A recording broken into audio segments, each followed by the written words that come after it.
వాళ్ళు, అదో ఫ్యాక్టరీ కదా. అదే ఈ మధ్య సార్ ఈ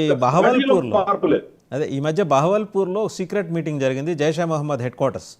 అది డిస్మాంటిల్ చేశారు కదా ఆపరేషన్ సింధూర్ టైంలో. మళ్ళీ అక్కడే జైషే మహమ్మద్ హెడ్ క్వార్టర్స్లోనే జైషే మహమ్మద్, లష్కర్ ఎ తోయబా, హిజ్బుల్ ముజాహిదీన్, రెసిస్టెన్స్ ఫ్రంట్ ఈ మొత్తం టీమ్ లీడర్స్ అందరూ ఆ మీటింగ్ అటెండ్ అయ్యారు. దీనికి పాకిస్తాన్ ఆర్మీ ఏమో ప్రొటెక్షన్ ఇచ్చింది, ఐఎస్ఐ టాప్ బాసెస్ ఆ మీటింగ్ అటెండ్ అయ్యారు. అంటే లోపల ఉన్నది జిహాదీలు, బయటేమో మిలిటరీ డ్రెస్ వేసుకున్న జిహాదీలు కాపలా కాసింది. ఇంత జరిగినట్టు ఇది బయటకు వచ్చేసింది ఆల్రెడీ. ఐఎస్ఐకి, పాకిస్తాన్ ఆర్మీకి అండ్ టెర్రరిస్టులకి ఉన్న నెక్సెస్ అంతా ఎస్టాబ్లిష్ అయింది. బయట మన దాకా సమాచారం వచ్చిందంటే ఢిల్లీకి ఎప్పుడూ అందే ఉంటుంది కదా. నెక్సెస్ ఏం లేదు, పాకిస్తాన్ ఆర్మీనే ఒక టెర్రర్ ఆర్గనైజేషన్.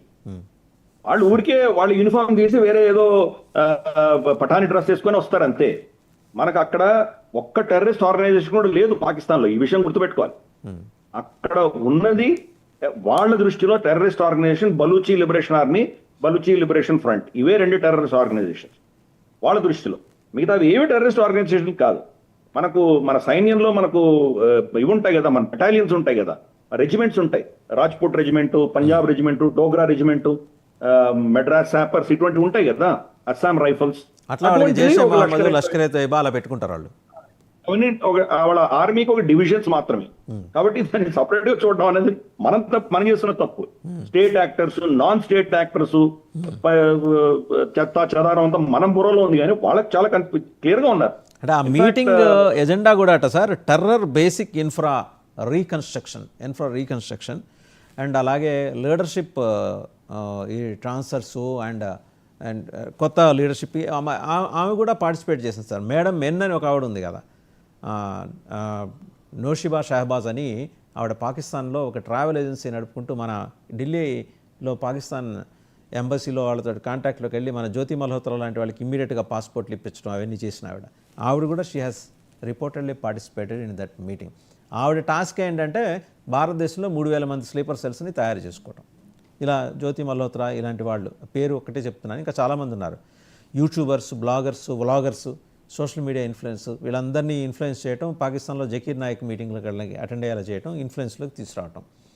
సో వీళ్ళ చేత లోపల టెర్రర్ యాక్టివిటీస్ చేయడం, కొన్ని చోట్ల ఏంటంటే మత గురువులను కూడా వాడేసుకోవడం, ఇవన్నీ జరిగినాయట సార్ ఆ మీటింగ్లో. చాలా కీలకమైన సమావేశం. కరెక్ట్. ఇమ్మీడియట్ గా వాళ్ళకి IMF నుంచి లోన్ రాగానే ఆపరేషన్ సింధూర్ మన కాల్పులు విరమణ అనౌన్స్ చేయంగానే పాకిస్తాన్ ప్రభుత్వం మొట్టమొదటి అనౌన్స్మెంట్ ఏంటంటే బహావల్పూర్లోను, మురిడికిలోను, రెండిట్లోనూ వాళ్ళ ధ్వంసమైన ఇన్ఫ్రాస్ట్రక్చర్ ని మళ్ళీ పునర్నిర్మిస్తామని అనౌన్స్ చేశారు. ఫస్ట్ అనౌన్స్మెంటే. ఇప్పుడు సపోజ్ మనం కనుక హఫీజ్ సయీద్ని కానీ, లేదా మనకు మసూద్ అజర్ని కానీ, జకీర్ రహమాన్ లక్వీన్ కానీ, వీళ్ళని టార్గెట్ చేశామనుకుందాం. మనం ఏదో డ్రోన్ అటాక్ లో వాళ్ళని చంపామనుకుందాం. చంపంగానే నెక్స్ట్ ఇన్ కమాండ్ ఎవరు? కాబట్టి దానికి ఆల్రెడీ స్ట్రక్చర్ పెట్టారు. అంటే ఒక వ్యక్తి పోతే ఇంకొన్ని రీప్లేస్ చేయడానికి ఆల్రెడీ వాళ్ళు స్కెచ్ చేసుకుంటున్నారు. అందుకని ఈ మీటింగ్ జరిగింది. పైపెచ్చి మీరు చెప్పినట్టు స్లీపర్ సెల్స్ ఆల్రెడీ మన దేశంలో చాలా ఉన్నాయి స్లీపర్ సెల్స్.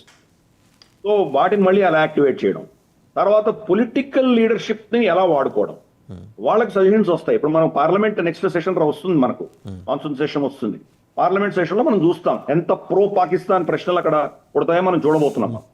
సో ఆల్రెడీ మనకు ఇవి ఫర్ ఇన్స్టెన్స్ మనకు CDS సింగపూర్ లో ఇచ్చిన స్టేట్మెంట్ కావచ్చు, మన డిఫెన్స్ అటాచ్ అక్కడ ఇండోనేషియాలో ఇచ్చిన స్టేట్మెంట్ కావచ్చు, ఇవి ఆల్రెడీ దుమారం రేపుతున్నాయి. జయరాం రమేష్ లాంటి వాళ్ళు ఆల్రెడీ ట్వీట్లు చేస్తున్నారు.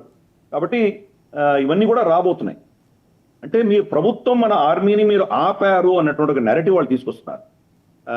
వాళ్ళు ఇచ్చిన CDS కానీ లేదా మనకు అటాచ్ ఇచ్చినటువంటి స్టేట్మెంట్ ఏమన్నారంటే వాళ్ళు ముందర మాకు ఇచ్చినటువంటి టార్గెట్స్ ఓన్లీ టెర్రర్ క్యాంపులు మాత్రమే టార్గెట్ చేశాము, వాళ్ళు ఎయిర్ డిఫెన్సెస్ మేము టచ్ చేయలేదు, అందుకని బహుశా వాళ్ళు మా మీద టార్గెట్ చేసే ప్రయత్నం చేశారు, దానివల్ల కొన్ని లాసెస్ వచ్చి ఉండొచ్చు అని అన్నారు. సో నిజంగా ఎయిర్ క్రాఫ్ట్స్ పడిపోయినాయా లేదా అనేది పెద్ద చర్చ. డసాల్ట్ ఏముంటుందంటే ఎయిర్ క్రాఫ్ట్స్ పోలేదు అంటున్నారు వాళ్ళు. బహుశా కొంత ఏదో డ్యామేజ్ అయి ఉండొచ్చు, అది గ్రౌండ్ అయి ఉండొచ్చు, దాన్ని మళ్ళీ రిపేర్ చేసుకోవచ్చు. ఎందుకంటే మనకు అప్పుడు బ్రీఫింగ్లో ఏం చెప్పారంటే ఒక్క పైలట్ కూడా చనిపోలేదు, అందరు పైలట్ సురక్షితంగా ఉన్నారని చెప్పారు. అంటే బహుశా ఏదో మైనర్ డ్యామేజ్ అయి ఉండొచ్చు, ప్లస్ కొన్ని డమ్మీలు ఏవో మన వాళ్ళు కొట్టుండొచ్చు అన్నది మనకు ఒక నేరేటివ్ మనకు అర్థమవుతుంది. ప్రభుత్వం అది చెప్పడానికి సిద్ధంగా లేదు. కాబట్టి ఇవన్నీ కూడాను రేపు పార్లమెంట్ లో వాళ్ళు ఎత్తబోతున్నారు. అంటే పాకిస్తాన్ భారతదేశాన్ని డైరెక్ట్ గా ప్రత్యక్షంగా యుద్ధం చేయలేదు కాబట్టి, యుద్ధంలో గెలవలేదు కాబట్టి పరోక్షంగా మన మీద ఏమేం చేయాలో అని చేస్తున్నారు. దౌర్భాగ్యమైన పరిస్థితి ఏంటంటే జూలై నెలకంతా కూడాను యునైటెడ్ నేషన్ సెక్యూరిటీ కౌన్సిల్ లో దాని ప్రెసిడెన్సీ వచ్చింది. ఇప్పుడు అక్కడికే రాబోతున్నాను సార్. ఇది అంటే ఆల్ఫాబెటికల్ ఆర్డర్లో వచ్చిందా లేకపోతే అంటే నేను